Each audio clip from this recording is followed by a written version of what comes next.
ধনঞ্জয় চট্টোপাধ্যায়ের ফাঁসির আজ প্রায় ২১ বছর হয়ে গেল, কিন্তু আজও সেই ফাঁসিকে কেন্দ্র করে মানুষের ক্ষোভ বিতর্ক দিনে দিনে বৃদ্ধি পাচ্ছে। ডক্টর চন্দ্রচূড় গোস্বামীর নেতৃত্বে ধনঞ্জয় চট্টোপাধ্যায় মামলার পুনর্বিচার মঞ্চ আজ দীর্ঘদিন ধরে মামলা পুনর্বিচারের দাবিতে কলকাতা, বাঁকুড়া সহ পশ্চিমবঙ্গ তথা ভারতের বিভিন্ন স্থানে জনসমাবেশ ও জনসংযোগ কর্মসূচি পালন করে চলেছে।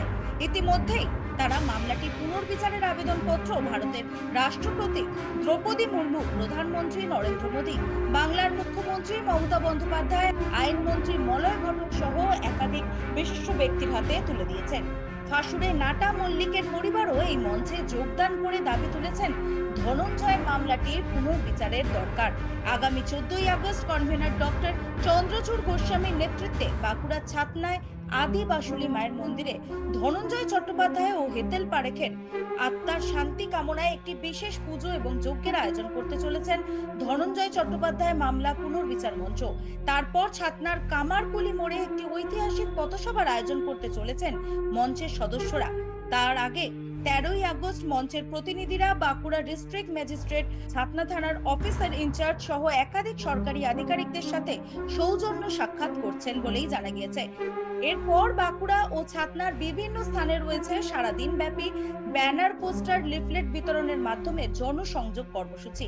ফাঁসির এত বছর পরেও কেন এই জন আন্দোলন প্রশ্ন করা হলে কনভেনর ডক্টর চন্দ্রচূড় গোস্বামীর বক্তব্য, আমরা দাবি করছি মূলত প্রয়াত মুখ্যমন্ত্রী বুদ্ধদেব ভট্টাচার্যের স্ত্রী মীরা ভট্টাচার্যের চক্রান্ত এবং বিচার ব্যবস্থার ত্রুটির কারণে নিরপরাধ ধনঞ্জয়ের ফাঁসি হয়েছে বলেই মনে করছেন ডক্টর চন্দ্রচূড়।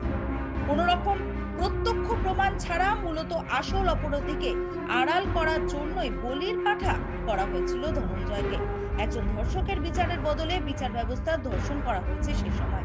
তাই এই মামলাটির পুনর্বিচার না হওয়া পর্যন্ত যতদিন ভারতের বিচার ব্যবস্থা থাকবে ততদিন বিচার ব্যবস্থাকে এই লজ্জা বহন করতে হবে।